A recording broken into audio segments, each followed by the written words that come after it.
Good morning, everyone. My name is Bernadette, and thank you once again for joining us today.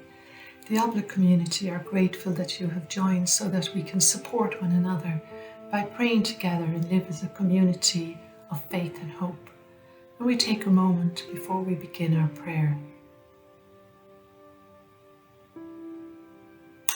Today's psalm is taken from Jeremiah 31:10-13. The Lord will guard us as a shepherd guards his flock. Hear the word of the Lord, you nations. Proclaim it in distant coastlands. He who scattered Israel will guard them and will watch over his flock like a shepherd. For the Lord will deliver Jacob and redeem them from the hand of those stronger than they. They will come and shout for joy on the heights of Zion. They will rejoice in the bounty of the Lord, the grain, the new wine, and the olive oil, the young of the flock and herds. They will be like a watered garden, and they will sorrow no more. Then young women will dance and be glad, young men and old as well. I will turn their mourning into gladness. I will give them comfort and joy instead of sorrow. What drew me to this reading was the positivity in the whole piece. It's like full of energy, and it's all about restoration and coming together as one. Jeremiah is speaking to his people who have been scattered, left alone, and without a leader. There has been a sadness and sorrow over the whole land. The Song of Jeremiah, as it's called, is a beautiful section of hope and confidence in the midst of despair and distress. We have images of new wine, young flocks, the young and the old rejoicing and dancing as they come together. Jeremiah speaks of the shepherd who restores us to new life. The vision speaks too of joy and unity. The role of the shepherd is to unite, to bring together the scattered and the separated into one. In the light of the pandemic, we are beginning to see small slivers of hope. We've lived in a land of shadow and death for over a year. We've been scattered and separated from each other. God is working with us at this time, and we will see better days. And as many have commented, we too will have our days of dancing and celebration. Over the past several months, the symbol of the rainbow has been seen in many posters, and it is a kind of a way of showing solidarity and safety and hope and the promise of better days.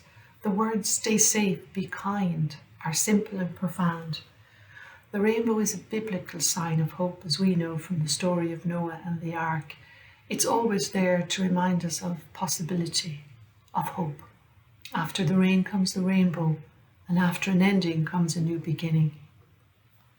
Amanda Gorman, the poet and activist, said in one of her poems, "For it is in loss that we truly learn to love. In this chaos we will discover clarity. In suffering, we must find solidarity, for it's our grief that gives us our gratitude, shows us how to find hope if we ever lose it. So ensure that this ache wasn't endured in vain. Do not ignore the pain. Give it purpose, use it." It's quite a powerful quote, and I really find it a way of meditation and hope as well. The transformation we are going through is the pattern of the spiritual journey, of which has 3 stages of order, disorder, and reorder. The disorder is something we're living in right now, and the reorder is still a promise. It's contained in the resurrection, which is our faith story, and we are in God's hands. And as we approach the coming days of Holy Week, and tomorrow being Palm Sunday, our shepherd, Jesus, comes to us. The desire to bring us all together as one in God is his heart's delight. So we take time to give thanks for this crazy love of God for us. The desire to give us joy instead of sorrow, to let us dance again, to find ourselves and one another again. And as we end our reflection, I would like to pray with the words of Julian of Norwich, who lived in the 14th century and experienced the Black Plague, and who wrote profusely of her experiences of God. And in one piece she sums it up when she says, "All shall be well, all shall be well. For there is a force of love moving through the universe that holds us and will never let us go. May now we all hold fast to this hope and know that we are being loved right now. Amen. Amen. I wish you all a great day, and may the Lord bless you and your families generously. Take care.